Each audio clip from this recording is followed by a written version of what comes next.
You're watching PEGRI TV, Rhode Island's public access channel.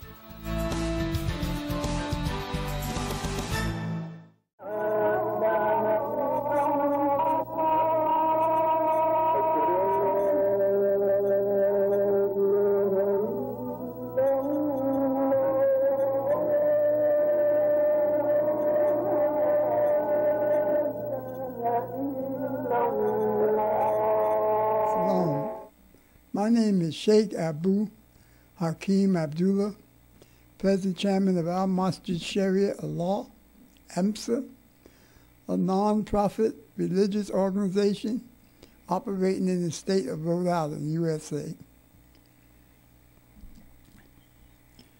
You know, I hope you all understand what shirk is. Shirk is when you put something equal to a law, or equal to the religion, or equal to our way of life. And you practice them both at the same time. Hypocrites practice shirk constantly. They put their own thing equal to what the law is saying, and they really they're really not sincere in their belief. The law said that the desert people, those that come in from the desert, is the one that practiced that the most. A brother said a few days ago, and I've been saying this sometime also, Islam is not democracy. There is no super democracy in Islam. The majority only comes in favor, or only comes to a head or win, and it's like voting on somebody, like voting on the imam, or how many people in favor in a parliament, or how many people in favor of doing a new thing, not adding something into the Islam, but doing something like sharing some fish with somebody. How many people believe that we should share the fish? Blah, blah, four says no, three says yes. You see, that type of democracy. But democracy as running a country, and what we see democracy in the Western world, cannot work with Islam. I say that again. Democracy as what we see in the Western world can really not work with pure Islam.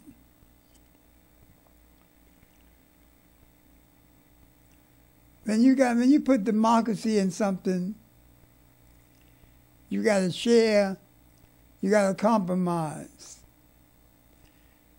You got to share one thing with another thing, and you got to cut off certain things. It's called compromising. And there's no compromising in Islam. In this book here, and the one underneath, which is one of 9, the hadiths, there is no compromising. Either you do or you don't.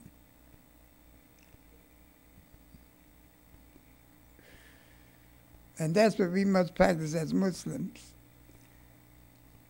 You can say Islam is something of a, you can say a law is a dictator, but not a dictator as a bad guy, but a dictator as being fed up with what we was doing for thousands of years, how we were treating each other, the different things that we were doing, the Solomon and Gomorrah, the sins, the Greeks and all that, with the homosexualities and all the different things. And he came down with, among the Arabs and the non-Arabs, a way of life that was, and said it was Islam. And he put that on us through the Prophet Muhammad ﷺ.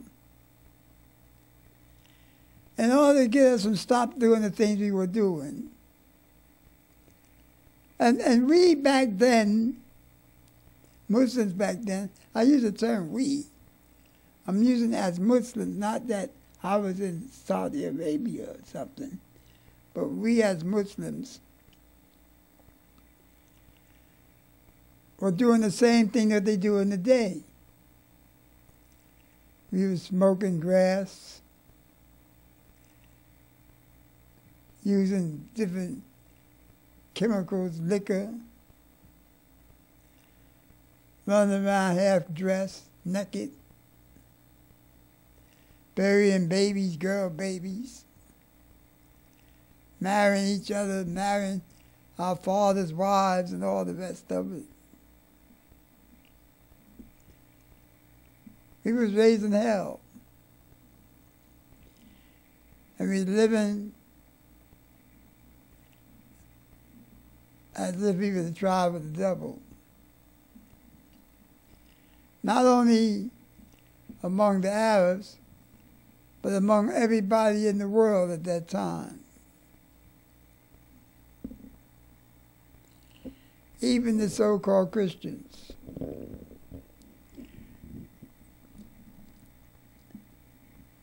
That Paul and Peter put together in Rome.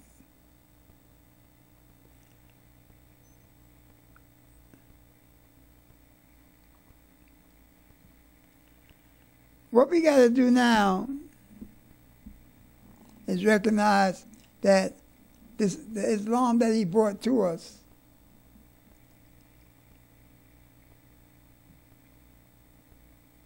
and laid on us,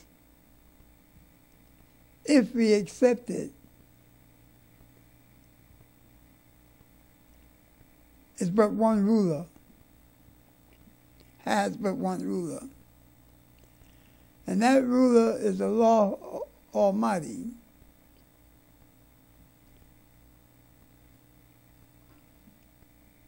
And when you come into Islam,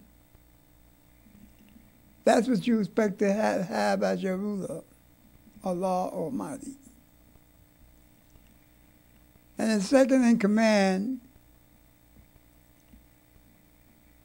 is the Prophet Muhammad sallallahu alaihi wasallam.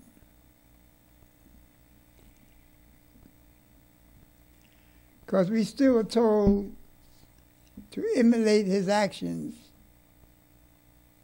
and his thinking and his statements and his way how to drink water, walk the street, how to eat, how to go to bed with our wives. All them different things that he did, we must do. He's been sent down as our example.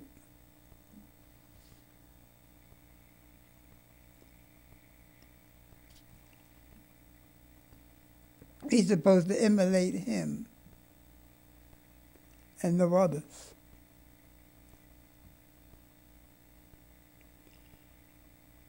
But today, we didn't start emulating everything else. And we walking around here with the idea that we can shade off parts of Islam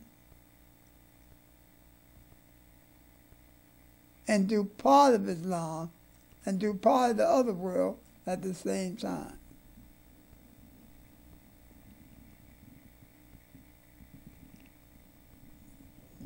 We can't do that. That's not legal in Islam. But we're trying to say it is. I don't know how or what purpose the so-called scholars had in saying that it's all right to cut your deen in half.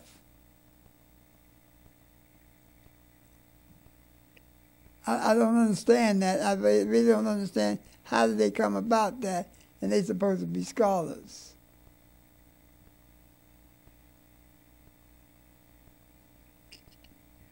I don't consider myself a scholar, but with my understanding of Islam all these years, and all the falling and standing up I have went through, I cannot see that. I cannot see how we can split Islam in half and only go along with half of the 5 pillars that Allah has sent down to us, or the 6 pillars.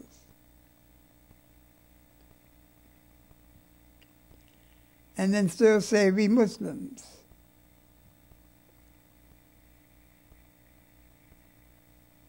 The way I read it in Quran and Hadith and see it in the actions that we are told to do,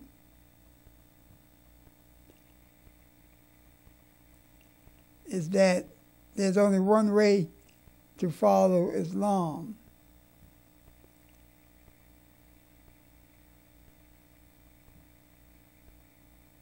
And it doesn't leave any room to follow anything else.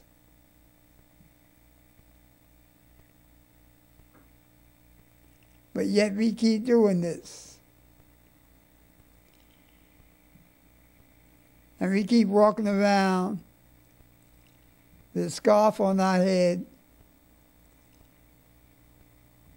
Those are the women. And at the same time they got the scarf on their head, all their body is showing through their garments. It's pushing out in their garments. Now I know there's a place in Quran and Hadith where it says that you overseas and you in a land where there's no Islam and no Muslims, or nobody know anything about it, the women should take their garments and hold it close to them in order to be recognized as females. But they won't be misunderstood as being male.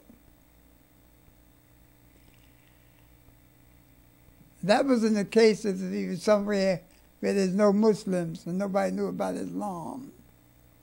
It says that. And it says that in the footnotes by some scholars.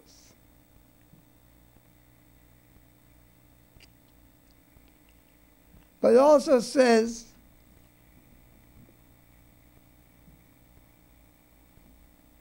to speak from behind a veil.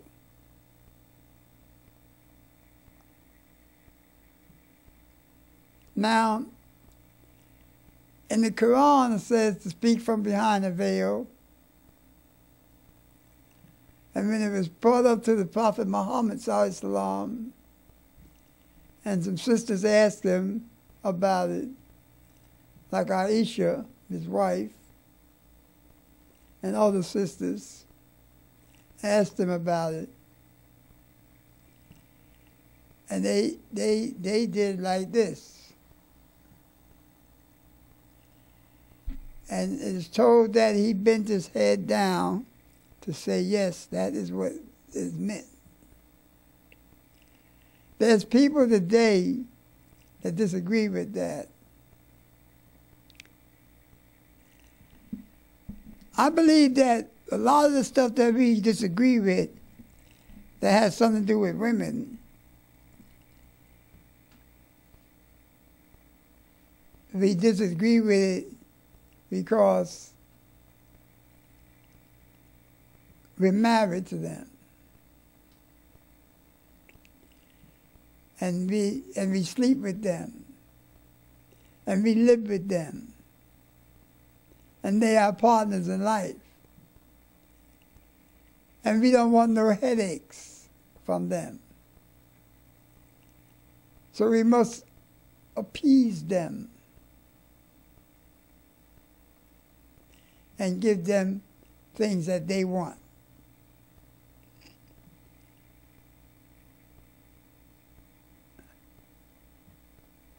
And that's the reason a lot of people have passed them laws like this, where you can wear just a headpiece and a tight garment and whatnot, and a sweater, and walk around like Jane Fonda or somebody.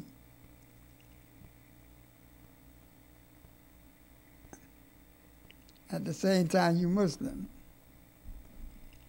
Well, that you can't do. You can do it. Let me change that. But when you do it, Bismillah.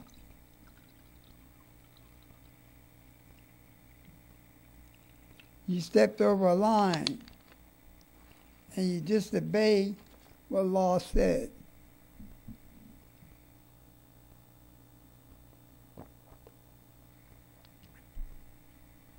See, what laws came out in Medina?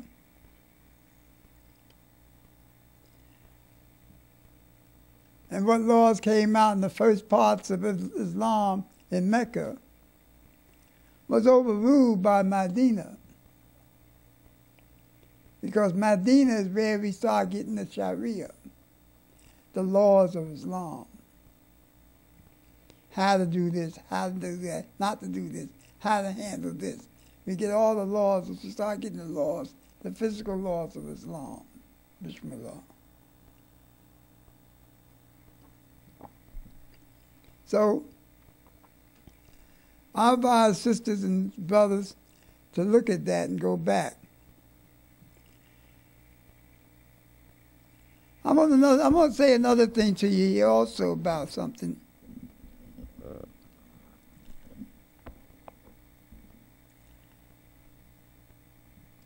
A lot of you are turning around and don't know how to judge what is urgent and what isn't. What should be done first and not done last. SubhanAllah.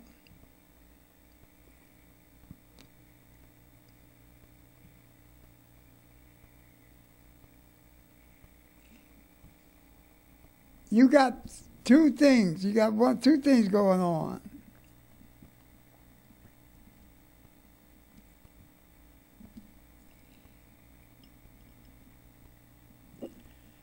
You got a house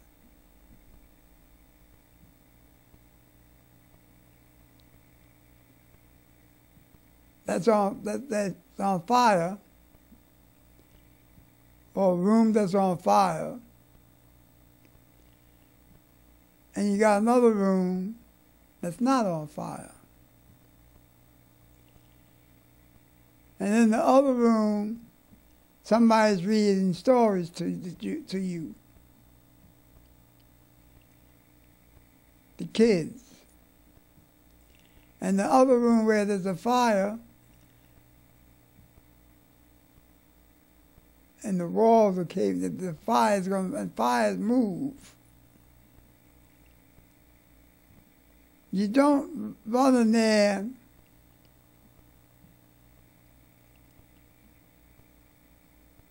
and help the reader with the stories first,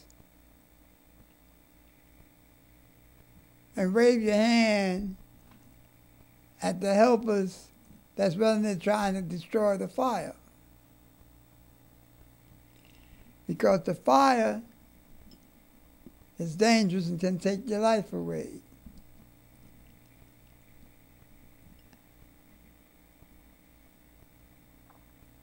helping the guy read the book is not going to help save the lives of the children. It's going to take their mind off the fire for now, and they're going to get trapped in that room. It's the same thing I told you about with the ship. It's got a hole in the bottom of it. And everybody's up top playing shuffleboard. And nobody's down at the bottom fixing the hole. And the ship is starting to lean.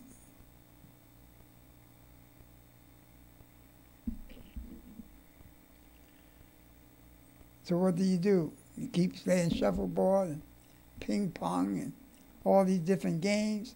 Or do you break in parts and go down there and try to fix the hole on the ship and bring the ship upright again? You go and try to fix the hole in the ship. But that's not happening. We're not doing that. It seems like our deen doesn't mean that much to us, that we upset and worried about it burning up or falling to pieces.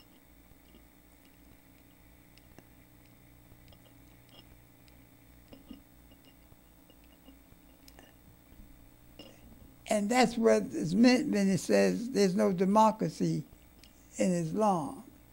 You can't have the two of them together. It's not a choice.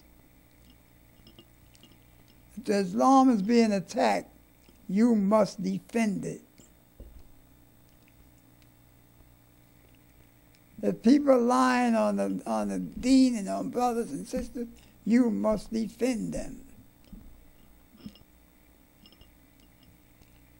You must investigate it and find out, is it a lie? And if it is a lie, you must defend them. And if it's not a lie, then you must also join against them.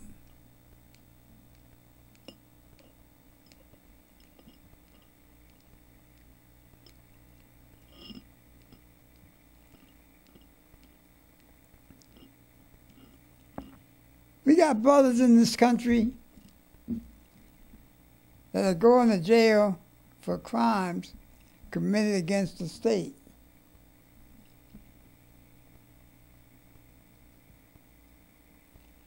The law of the land is that we Muslims must obey the law of the land until it conflicts with the law of Islam or the law of God. Then we must obey God first.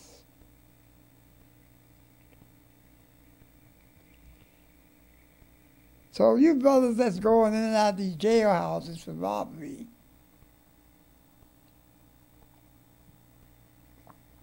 and burglary, and all these different things you go into jail for, you have no rights to demand anything from Islam. Because by going to jail, you have violated the Islam. And the very thing that you're in jail, you're not following. You have violated the laws of your Islam by stealing, by selling dope, by robbing somebody, by killing somebody that you shouldn't have.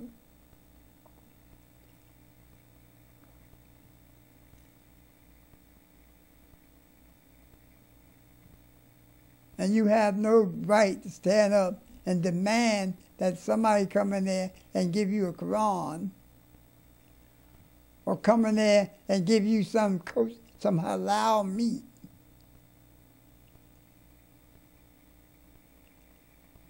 And your family out here to feed you and give you halal meat and spend thousands of dollars maintaining your Islamic position for you while you in jail, in the jailhouse. Sheikh Dawood of Brooklyn, may Allah be pleased with him, said that he would not give a cookie to a brother that was a Muslim in the street and wound up being a Muslim in jail. He said that doesn't make sense. To give a violator of his deen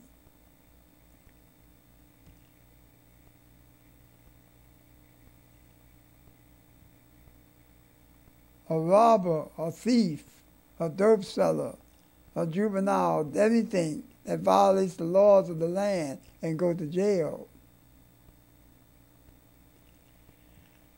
To steal is not just an Islamic thing. To steal anything is a violation of Islam.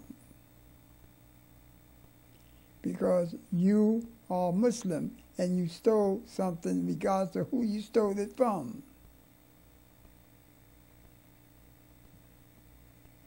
So it's a violation of your deen.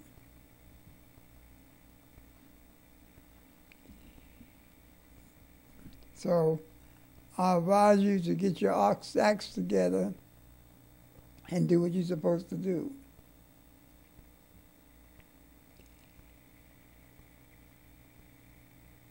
There's more to Islam than just saying 5 prayers a day.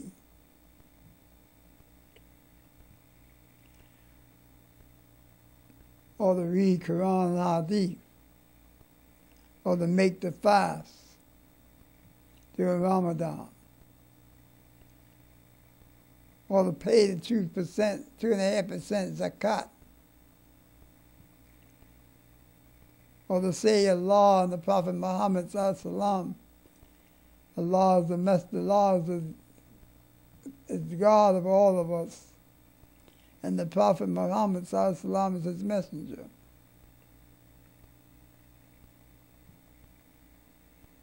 It's more to it than that.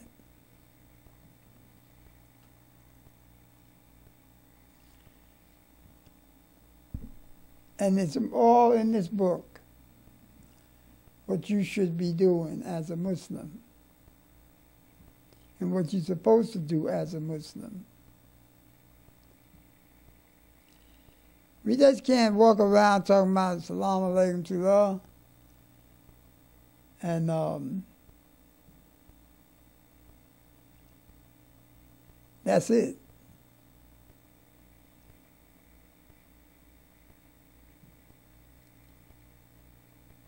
And we got to do something about that soon.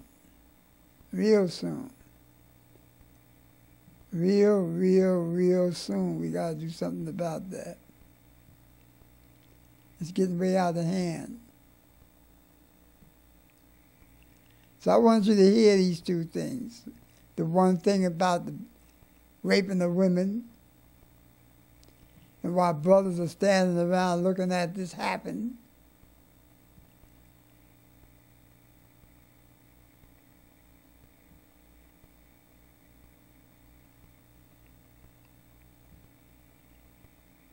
This is something you're not supposed to let happen.